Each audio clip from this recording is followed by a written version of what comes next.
With Kon Knueppel breaking a record last year, who are some Hornets candidates that could break a record this season? We'll get to it today. Locked On Hornets.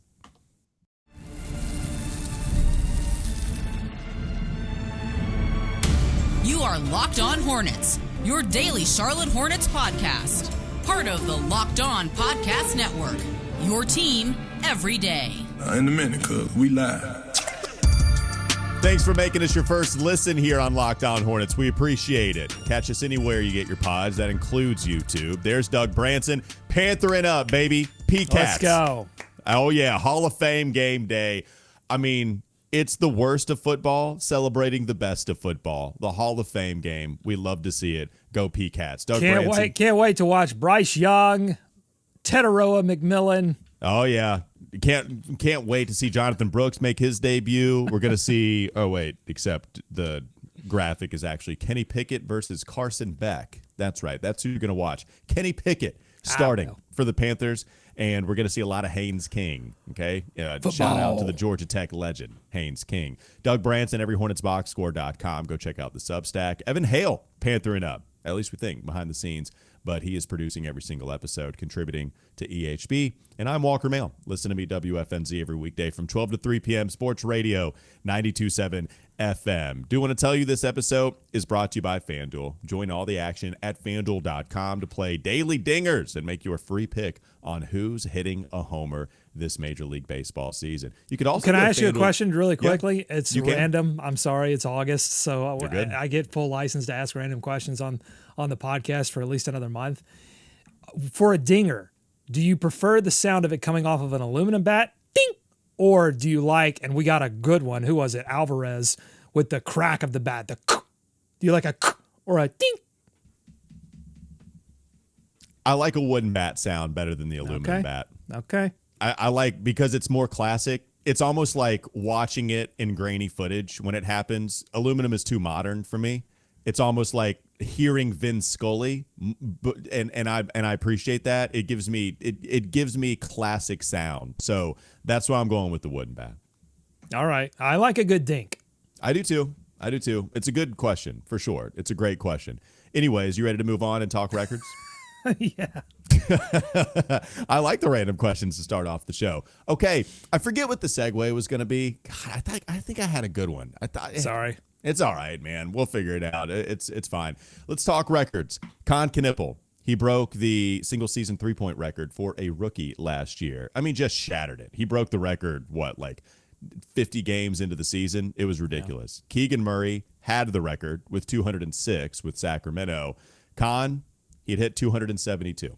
In fact, that was the most amount of threes that was hit by a player at all in the NBA, whether you were a rookie or not last season. So with Kon setting the record last year, Doug, who are some candidates that might break a record this season in a Hornets uniform? Well, I think the Hornets are going to hang their hat on rebounding. So that's where my mind went initially, because I think you could go to three-pointers. Maybe we'll talk about that in a minute. There's still some records out there to break. I don't think either of the rookies are going to get anywhere close to what Kon hit, even though they took a guy in Christian Anderson who is self-reported to be the best shooter in the draft. I just don't think he's going to get the playing time that Kon got. That's right. 273, by the way. I shorted him one, which is important because if I gave him 272, he would tie with LaMelo for the most amount of threes last year. 273 for Kon Knueppel. So I was thinking about rebounding, and we were tossing this around before the show, and producer Evan reminded me that Wilt Chamberlain owns the record with 1,941, and you would have to average something, 24 rebounds per game to set that. But then I reminded producer Evan that if you look at the full list of record rebounds for a season, it's all there's Wilt. It's Wilt. But it's a lot of them are guys from the 50s and 60s, and some of them you've never heard of. So, I don't know that I totally respect the scorekeepers of the 50s and the 60s. I'm sure Wilt had a ton. I'm sure he scored 100 points. I'm sure he scored 200 points in some game. But I think I look at Shaq when he had around 14 rebounds. I think it was 13.9 rebounds per game for a season in his rookie season. And I look at that and say, if Steinbach, he was the leading rebounder in college basketball last year. Could he possibly, if he were to assume the starting center role very early in the season, could he, or maybe not even early in the season, but just enough games to qualify, could he touch that?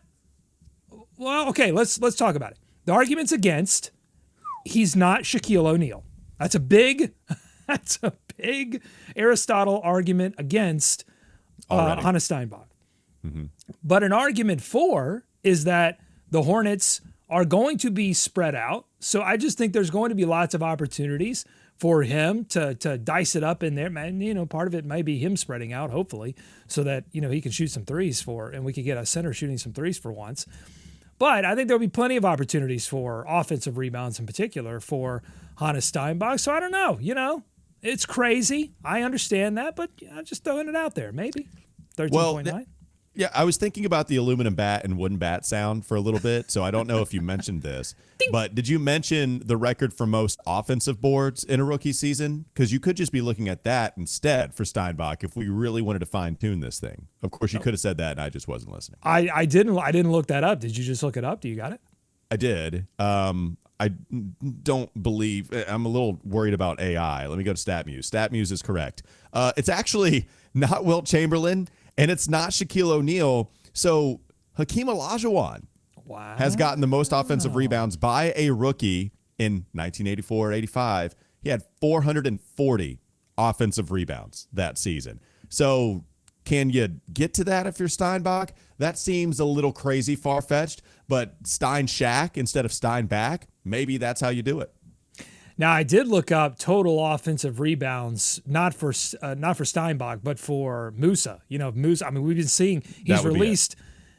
Now the record is 587 by Moses Malone in the late 70s. But he like Will, and I'm not discrediting Moses because I think 70s 80s records are a little bit closer to. We have footage of it. We don't have footage of Wilt doing his stuff. The 100-point game. It never happened. Yeah. So, but Moses Malone, same thing. Like it's Moses. I think Hakeem Olajuwon's 440 is in there, the rookie season. But Moses at 587, which I think is also the amount of Moussa Diabate workout videos that we've gotten so far this offseason. And so he's hitting the weight room. Could he get into that realm at least? It'll be tough. He averaged, I think, 3.7 offensive rebounds last season. He would need to double that. He would need to get too close to 7.5, 8 offensive rebounds. That's tough. But we make Dennis Rodman comparisons all the time, and Denny is all over that record book too. So, by the way, maybe Musa leads in workout videos. I don't know if Musa leads in working out anymore. After I saw that picture of Tijan Salon, I'm not sure anybody is working out more than Tijan. Oh my God. Okay. He's going to set a record for biggest pecs. He looks like he's on the Bane training regiment, getting ready for a Christopher Nolan film to be Batman's rival. That is Bane. All you need to do is put on the scary mask and he's fighting Batman, punching holes in cement. Oh my, Tijan's working out. All right. That's how I can't leave that on the screen too long. It's scaring people. It's scaring people away. Well, I like this idea in that, okay, Jeff, tell me to my face I'm cut. Tell me to my face I'm going to get traded. Yeah. We'll see how that works out for you. No, I wouldn't do it. I'm not threatening you. I'm just asking you to say it to my face to trade me if you want to. Anyways, that's the not a lot of hair on that body. I think I don't know if that's there's not. He's got the little the trail below the belly button, but that is it. I don't know if that's I didn't look close enough. I can say man-made. I can tell you that I feel pretty proud saying this. I did not look closely enough to see if he had a trail from his belly button or not, but I'm glad you did. I did. You're the producer, man. But I don't see anything coming out of the armpits either. Maybe that's a French thing. I don't know. Just or maybe he's a swimmer. So Moussa Diabate grabbed 273 offensive rebounds. The rookie record is 440. Moussa, it's not going to happen for Steinbach, man. I don't think it's going to happen. I have one, and little obscure. I think I might be almost right. I hope that I'm 100% right, but I might be just almost right, which is what we do best here on Locked On Hornets. Naz Reid, we're going to talk about him, but I think Naz Reid has a chance to set a record this upcoming season. I'll reveal what record that is. Coming up next. What a tease. Oh, yeah, baby. Best tease. He's everywhere. I just applauded for myself. That's right. I absolutely did clap for myself there. That's an offensive rebound. That's a podcast version of an offensive rebound. It really is. Naz Reid, going to set a record. Which one is it? We'll tell you on the other side. Plus, Naz has some comments in a sit-down with Rod Boone. All coming up next. Locked On Hornets.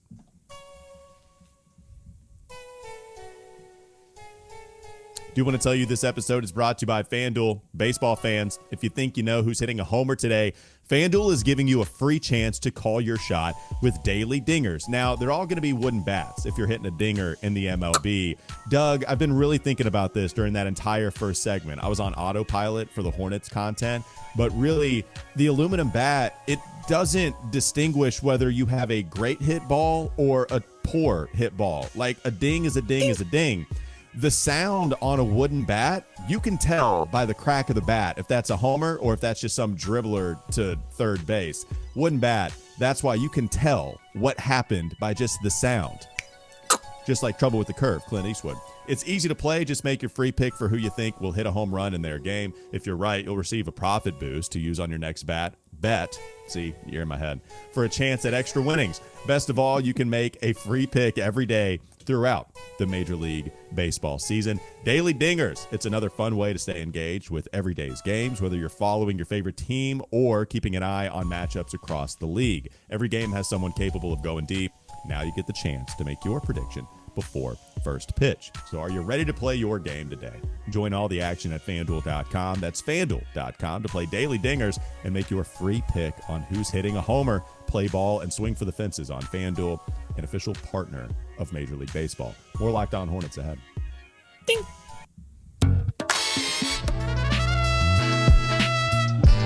Naz Reid, I think you're going to break a record this year. It's going to get close, okay? But I think this is doable, unlike the Steinbach offensive rebound rookie record and or total rebound rookie record. I'm sorry, I just don't believe in you that way, Steinbach, but I still love you. Naz Reid, threes in a season for every player 6'9" or taller. All right, so this is what I'm looking at here. At first, I didn't know really how to describe this record. At first, I said any player in the front court and that still kind of works here. Power forward, Jason Tatum was technically listed as a power forward the 2024-25 season when he made 253s, but that doesn't really fit my point. So I'm neglecting it because I get to pick and choose with the record. So really what I'm deciding to roll with here is the player with the most amount of threes hit in a single season, 6'9" or taller. What you got, Doug? I just have a name for it, a tree three. I like it. I like that a lot. I think Naz Reid is going to set a single season record for tree threes. So if you exclude Jason Tatum, who doesn't really count, right? Rashard Lewis is the record holder. Jason Tatum is 6'8". He's not 6'9". Rashard Lewis hit 226 threes in 2007-2008. Nay, he hit 226 tree threes with Orlando that year. So you look at Naz Reid, all right, he's going to be a starter. He's going to play a lot of minutes at that power forward spot. He played 26 minutes, 27 and a half minutes in each of the last two seasons. I would expect him to maybe get over 30. All right, so you're talking about a few more shot attempts per game. Last year, he recorded 448 three-point attempts. The year before that, 462. So he's been sitting around 450, 455. Maybe we can get to 550. Can we get 100 more three-point attempts per game with him being more involved in the offense and him playing more minutes? He's got to shoot at about a 40% clip, but if he does, I think he can get to 227 made three-pointers on about 550 attempts for the most amount of tree threes in a single season. How do you feel about it, Doug? I like it. I mean, I just read this profile that Rod Boone did in the Charlotte Observer of Naz Reid, and Naz in there said he's going to raise his game, that it's not just about coming to Charlotte and doing what he did in Minnesota, that there is a level that, a level that he wants to rise to now being a member of the Charlotte Hornets. So maybe that's part of it. Speaking of, before we dive into that profile, speaking of 3-point shots, in all seriousness, which I haven't been very much this entire show, I do think that both Kon Knueppel and Brandon Miller could catch a heater and get close to the single game 3-point record, which is 14, set by Klay Thompson. 3 others have 13, Lillard, Levine, and Curry. So I think that Kon Knueppel and Brandon Miller could certainly find themselves in that idea. And I do have a little bit of a trivia question for you. Ooh. The 2 inactive players with the most 3-pointers, it's a 12. Kobe Bryant's one of them. I'll give you one. But I'll give you the easy one. Kobe Bryant. What's the hard one? 12 3-pointers in a game. Donyell Marshall. Oh, you got it. I knew that. That's one I just knew. Yeah, that one's a good one. I remember when Kobe said it, and then of course, the active guys there. Donyell Marshall, by the way, former Hornets staffer, Donyell Marshall. I remember being surprised about that, and then seeing him at practice one of the days I was collecting audio or whatever. I was like, that's Donyell Marshall? And then I immediately thought of that fact. Shout out to UConn great, Donyell Marshall. You ready to move on? Donyell, by the way, close to 6'9". Man, different era. Donyell's out here balling. Maybe Naz Reid is Donyell Marshall in the right time, in the right era, maybe. I'm just throwing it out there. Threes. Vin Baker, just throwing it out there. Naz Reid, he's ready to be a leader, Doug. We just had this conversation yesterday. The episode yesterday, it involved leadership. Is there going to be a hard time for all these guys defining their role? Who's going to just take on this leadership role? Is it communicated beforehand? How do we expect all of this to pan out? Well, here's Naz sitting with Rod Boone of the Charlotte Observer saying, quote, I'll probably be a leader, knowing that I'm one of the oldest and I've been in a situation where it's time to mature. Here he is talking about possibly just going ahead and assuming that role, coming over from Minnesota, all the playoff experience, all of it. Any thoughts here before we move on to some other comments from the newest member of the Charlotte Hornets? Yeah, I think he'll be a leader, and I think he recognizes that. To me, that's just recognition of like his status and his experience and where he's been, and I know he knows the roster and where they have not been. So, yeah, I would want him to think, yeah, I can be a leader. It doesn't mean, to me, I don't take this as like I'm coming in and being the leader. Right. We talked about that on the show. When you go in and you say, I'm the boss, everybody's like, okay, this guy's probably not the boss. I don't think that's what this is. This is a guy just understanding, hey, I've been to 2 Western Conference finals. I have a lot that I can impart on some of these young guns, and, let's go to work. And he says probably. I don't know if you can be embracing a role I don't think you can't say I'm probably going to be the leader. That tone doesn't really match with that. So he's like, yeah, he's cool. I'll probably be a leader. I would expect that.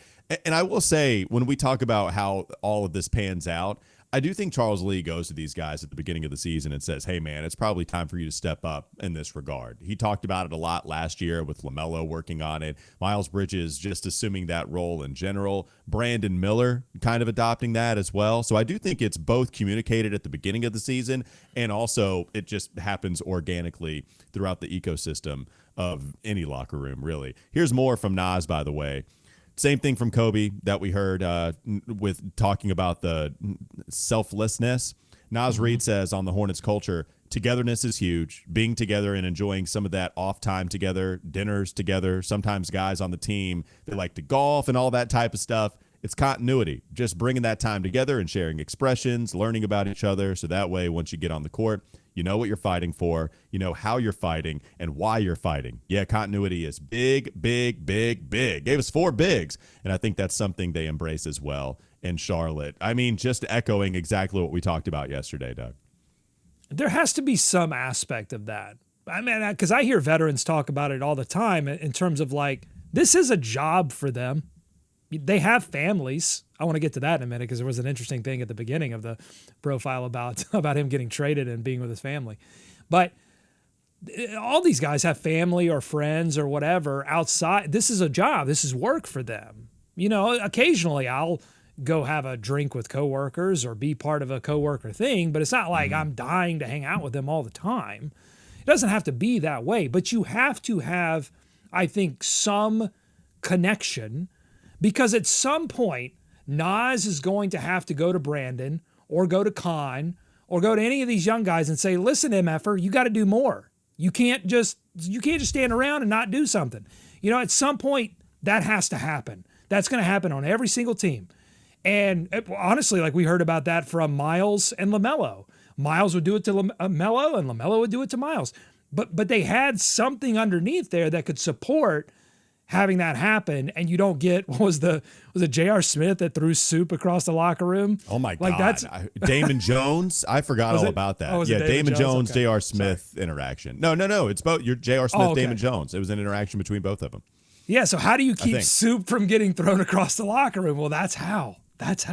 God, now I need to know what kind of soup it is. Was it broccoli and cheese soup? I forget what it was. Maybe vegetable. I can't believe I even remembered that one. That's my brain being broken. Oh my God. Damon Jones, stand-up guy that he is, also was involved in that FBI probe with the, betting on games, insider trading type of. Yeah, well.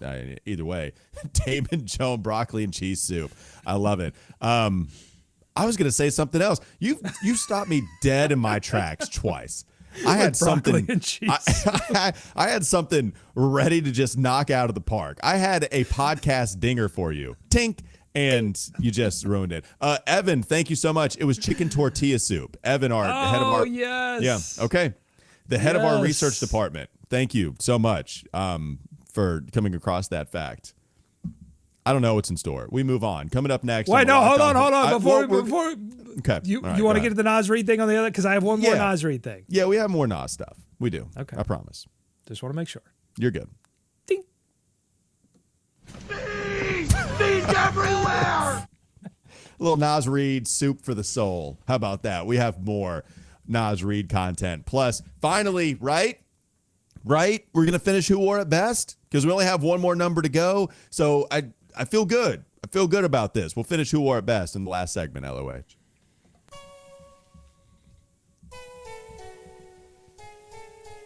This episode is brought to you by BetterHelp. BetterHelp has been widely used online. It's a therapy platform, and today it's the focus as to why many people continue to choose it, why they use it. BetterHelp can help you too. If you're curious, you can actually see what people are saying by visiting BetterHelp.com/reviews, where real customer reviews are updated every single day. BetterHelp has an average live therapy session rating of 4.9 out of 5, based on more than 1.7 million client session reviews, and hearing directly from people who have used the service helps paint a clearer picture of why so many continue to recommend it. More than 6 million people globally have used BetterHelp. To get started, you answer a few questions. You can get matched with a therapist based on your needs.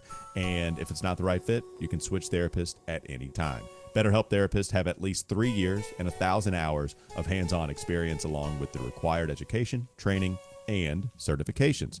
So go to BetterHelp, see the reviews, see what stands out, see if BetterHelp is right for you. Visit BetterHelp.com/LockedOnNBA. That's BetterHelp, HELP, BetterHelp.com/LockedOnNBA.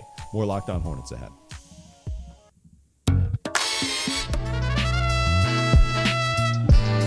More Naz Reid stuff. You wanted to get a little bit more into the profile. Naz Reid, Rod Boone, sit down, Charlotte Observer. Go check it out.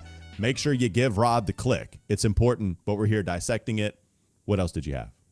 I just thought one of the most interesting things was him giving the insight into when he found out he was getting traded. He was about to board a plane for the Bahamas with his family, about to take a little vacay, and he gets the call from his agent and the general manager of the Minnesota Timberwolves. And as soon as he saw the call, he was like, okay.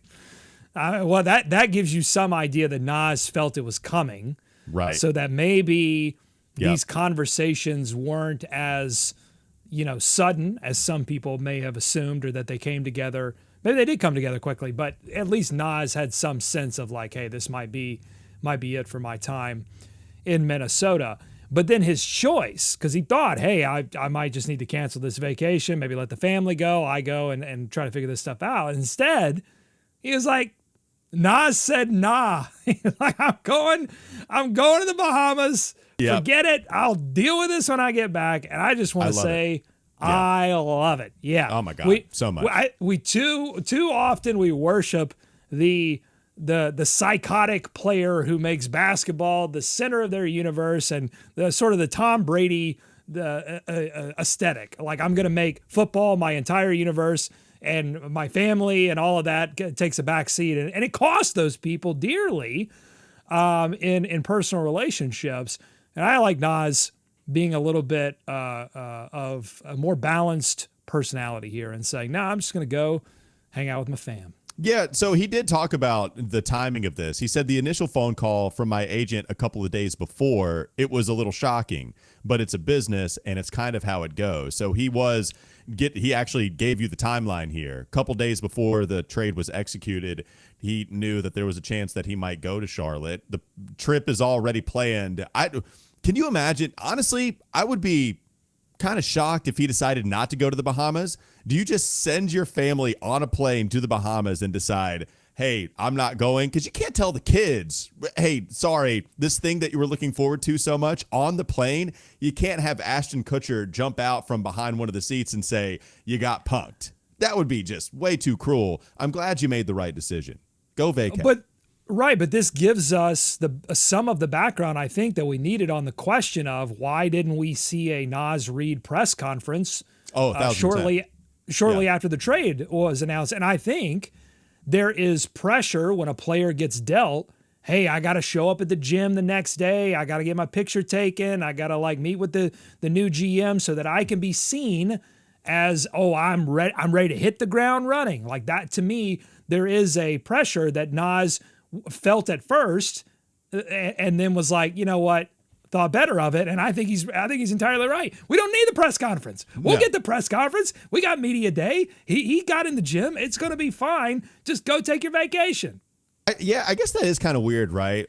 We haven't really talked about it. It was a something burger on Twitter in Hornets land where people were wondering why we didn't get the Naz Reid presser. I never really wondered too aloud. I did ask the team about it just because there seemed to be some intrigue. And remember, the team told us that there was a blackout with the press area in Vegas after the Jeff Peterson presser after the LaMelo Ball trade, and then they just didn't have everybody in the right place at the right time. But once they got everybody back in, right? It was just, he's in the Bahamas, but also even after that, I mean, I don't know how long he stayed there, but even after that, you're just coming back to, either way, it never bothered me, but it seemed to really bother people. And I wonder if that was just pent up frustration still from the LaMelo trade, and this is how they were taking it out on Jeff and the Hornets organization. Let me hear from Naz. I'm angry and I just need something to happen.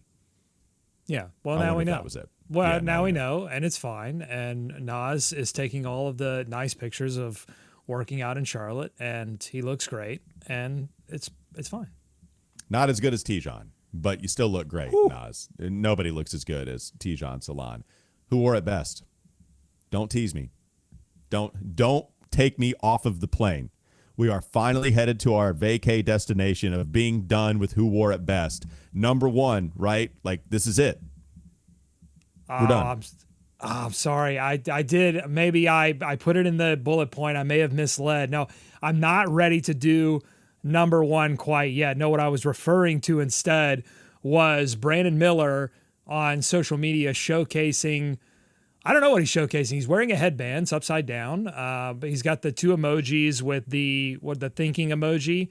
And he could be showcasing the headband. So I wanted to say, is he wearing the headband best? We have a couple of famous headband moments in Charlotte Hornets history. So I thought we could chop it up there. But I don't know if he's talking about the headband. He could be talking about the extra facial hair. It's looking nice. It's looking thick. It's looking well kempt.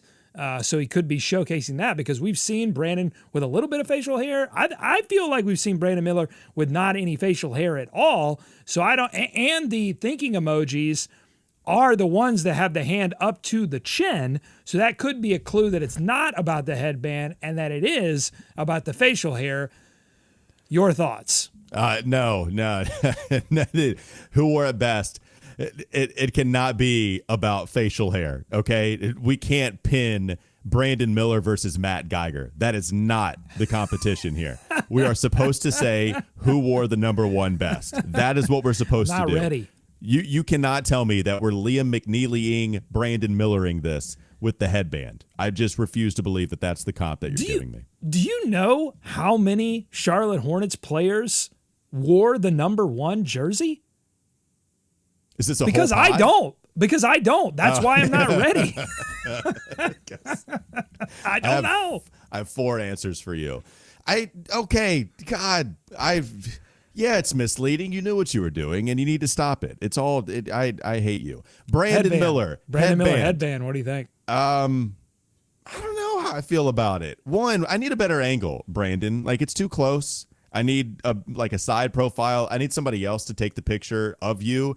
I will say the moose antlers that he was wearing. Evan Hale, by the way, shout out to him. He produces Locked On Hornets. Don't know if you've heard of him. He's the one that took the picture and gave to the people on social media that Brandon was wearing the moose antlers during his pregame warm-up routine. I really like the way that looked. I would love for him to just wear those in a game. Don't think the NBA will allow it, so maybe you just transition to a headband. I like the moose antlers better. I think he could rock the headband. Not as well as Liam McNeely, but I think he looks pretty good. We've had Hornets teams in the past rally around wearing headbands. Could Brandon, talk about leadership, could Brandon Miller lead and say, hey, but that was for a playoff series. I think, honestly, if the Hornets make a playoff series, they should, I don't know, headbands, they should do something. I mean, it's been so long. They should do something to honor the moment. And then, of course, we have a headband infamy with my guy B. Diddy, who, by the way, wore the number 1. I'm not ready to talk about it, but B. Diddy also wore the number 1. But he had a headband that he was supposed to use to cover his eyes for a dunk. Blind man's bluff. Yeah, blind man's bluff. But then it wasn't so blind because it was later discovered that, or at least conspiracy theory was that he could see through it. Well, it was blind. Doesn't he have the terrible dunk where he doesn't hit rim? Am I mistaken on that? And then maybe afterwards he decided that he needs to give a little peek to see. But yeah, that not a great. We've had some rough dunk contests in Hornets history. It's one of those things about us. Brandon Miller dunk contest. Brandon Miller dunk contest. Brandon could.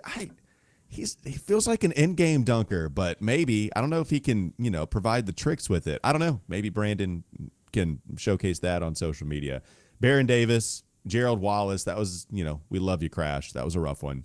And Miles Bridges that was in Charlotte. And it ended up being Hornets draft pick Hamidou Diallo ended up winning that one. That's right. Hornets draft pick then traded immediately. He ended up winning the dunk contest that year.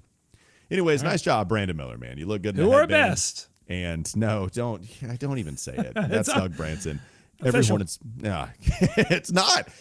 not official, and that's the issue. The issue. Everyhornetsboxscore.com. Go check it out. Evan Hale also contributes to the Substack and takes pictures of Brandon Miller wearing moose antlers. I'm Walker Mehl. Listen to me, WFNZ, every weekday from 12 to 3 p.m. Sports Radio, 92.7 FM. Have a great rest of your day. Have a great weekend. We'll be back with you on Tuesday, Monday, sometime next week. Tune in. See ya.